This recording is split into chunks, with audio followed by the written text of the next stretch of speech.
The Ancestral Trail, Book 9, Living Death Traps. First published by Marshall Cavendish, 1993. Based on a story by Frank Graves. In the dim, narrow corridor that led away from Enlil's infernal dungeon, countless animals were charging towards the trio, their eyes fixed in sightless stares. Orcan and Richard lifted their swords, ready for the onslaught. When they were almost upon the trio, the beasts suddenly slowed down. One by one, the creatures came to a standstill. The three looked at each other, bewildered. Enlil's slaves had become alert, and were whispering to each other.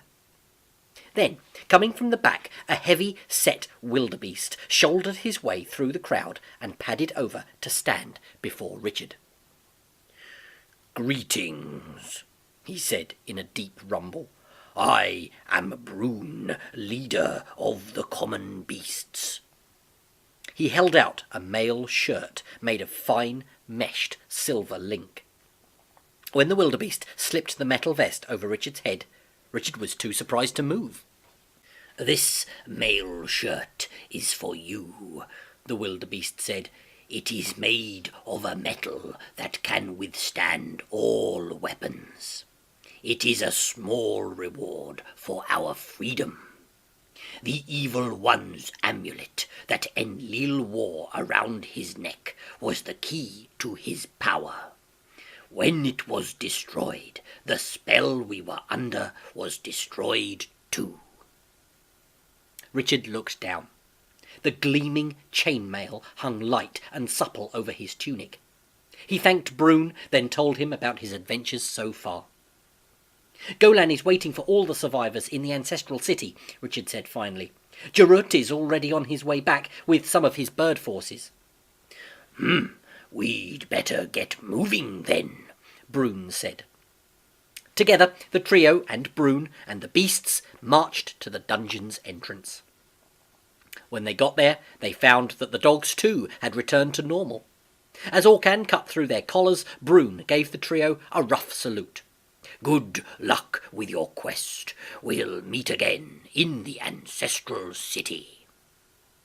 The massive wildebeest led his band of survivors away, while Richard, Orcan and Melek set off in the opposite direction, around the volcano's slopes, and towards a distant mountain range. The three found themselves walking among the brittle, charcoal-covered skeletons of giant trees. Then a deafening noise erupted nearby.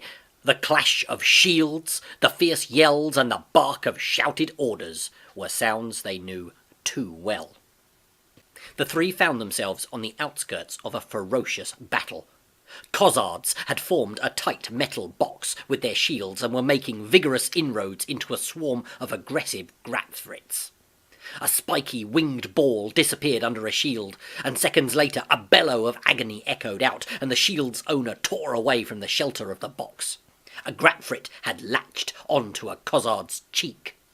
A tiny rivulet of blood trickled down the stormtrooper's face, which was falling in on itself like a punctured balloon. At that moment, a slit appeared in the shield wall, and a sword swept out to cut a low-flying Grapfrit neatly in half. Richard stared in disgust as the Grapfrit's tightly packed brain-like intestines spilled out. Then the two halves flapped away in dizzying circles, bumping chaotically into the blackened skeletons of the trees before finally falling to the ground. "Ugh!"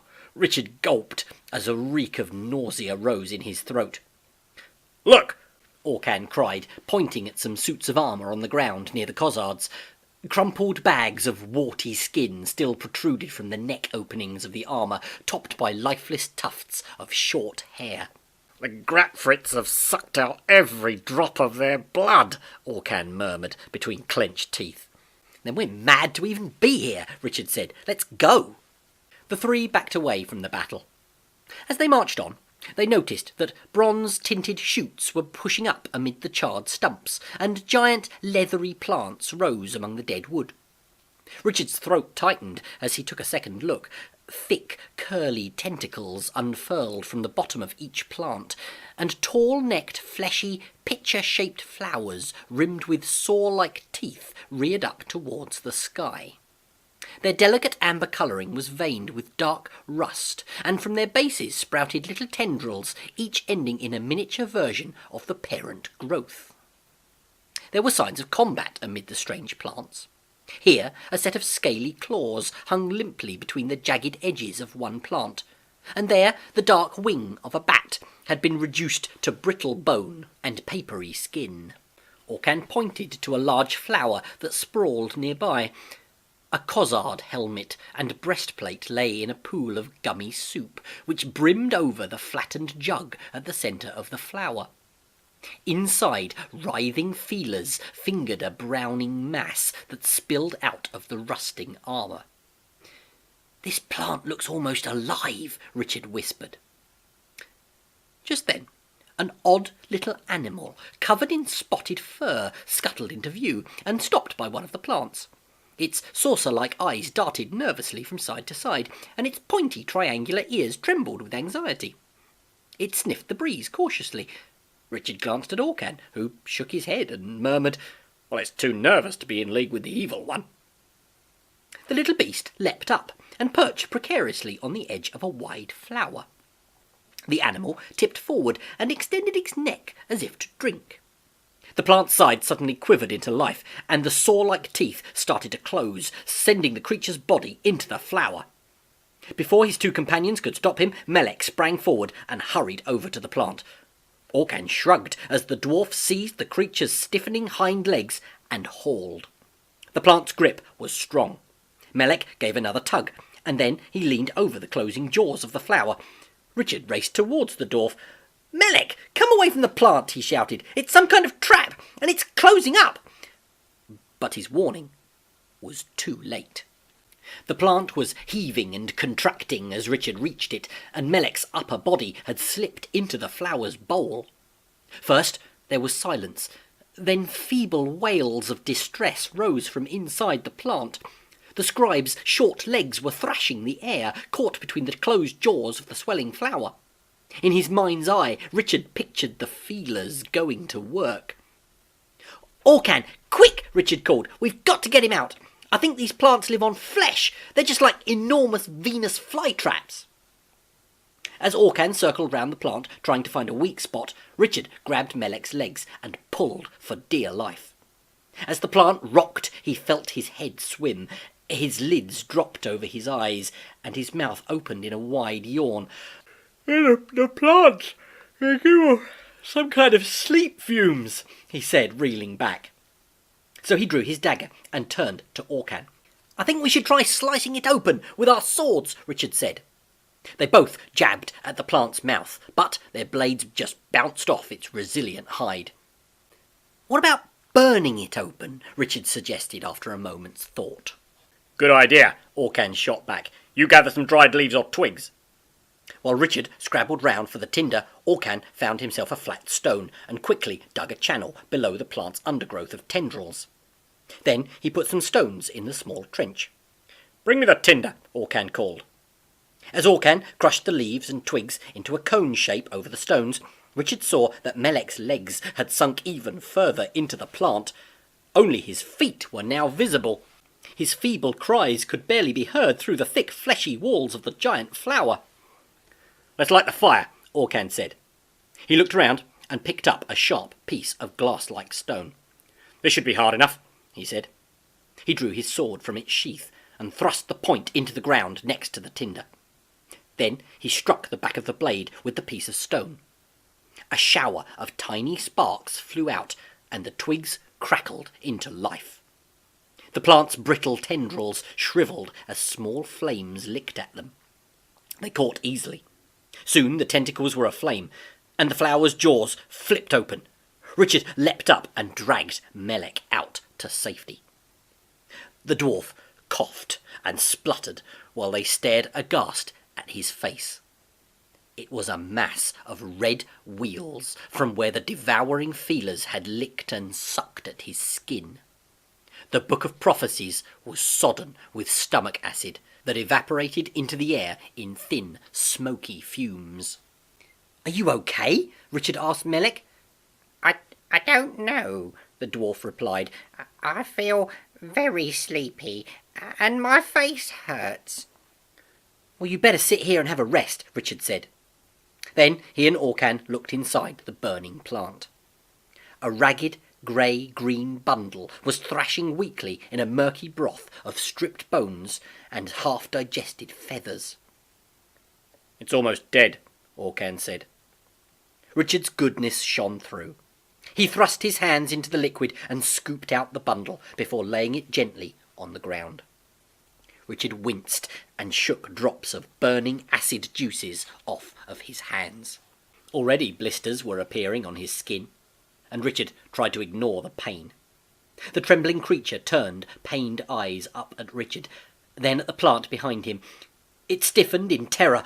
Before Richard could do anything to stop it, the beast bolted, a soggy length of fur scurrying through the strange vegetation. The trio turned to the plant. It was well alight now, and gave off an intense heat. Small flames were creeping along the twisted stems, and the neighbouring plants were wreathed in an acrid haze. Richard helped Melek to his feet, and frowned. "The Cozzards might head this way to investigate the smoke," Orcan said, suddenly realising the problem. "Let's get moving, straight away." So Orcan set off at a jog, and the other two loped after him, Richard supporting Melek as they hurried through the deadly forest. Before long, the burning plants were hidden from view. Had they stayed a bit longer, the trio would have seen an arresting sight. As the fire spread along the ground, the plants split open, falling in loose strips to the ground. The soil embraced the flames greedily.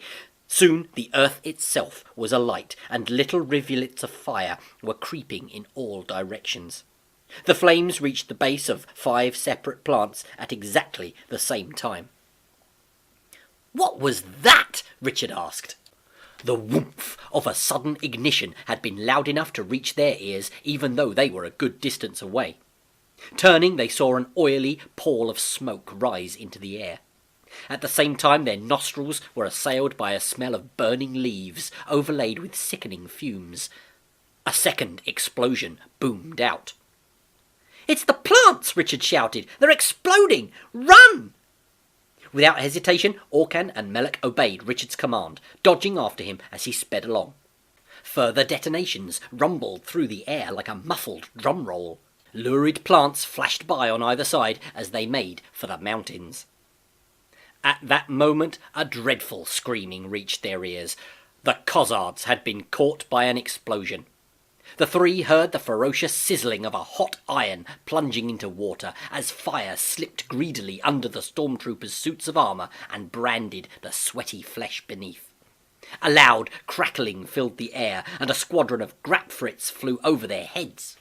They were blazing with bright orange flame, their wings beating desperately to escape the torment. "Watch out!" Richard cried. Orcan had already drawn his sword and was slashing at a spinning fireball. The 2 seared halves of a grapfrit plummeted to earth, and fire quickly engulfed the surrounding plants. "Follow the other grapfrits!" Orcan shouted. "They'll know the way out." Their guides were sorely damaged. One after the other they blew up and crashed into oblivion, leaving only a thick streak of luminous smoke in the air. "Run faster!" Orcan bellowed. The fire was surging after the trio. They ran out of the plants and out of time simultaneously. Before them rose the mountains that they had been aiming for, and at their feet lay a wide lake, clasped like a gravel pit beneath steep cliffs. Richard felt the searing blast of the fire behind him. Looking down, he saw that the soil was burning, as if soaked in petrol. Dense, unbreathable fog rolled around the trio. The smoke spiralled and turned, and Golan's face appeared in the dark haze. The Guardian's gaze was on the lake. Then he closed his eyes. "Jump!" Richard shouted. The trio were unable to read the Book of Prophecies in this adventure. However, I add it on here as an extra. The growth, the fumes, beware the foe. The hungry fire never tires. See, it boils, the flame, the soil. Death belies its leather leaves. Foes explode, the brave are slowed. Danger waits where water flows.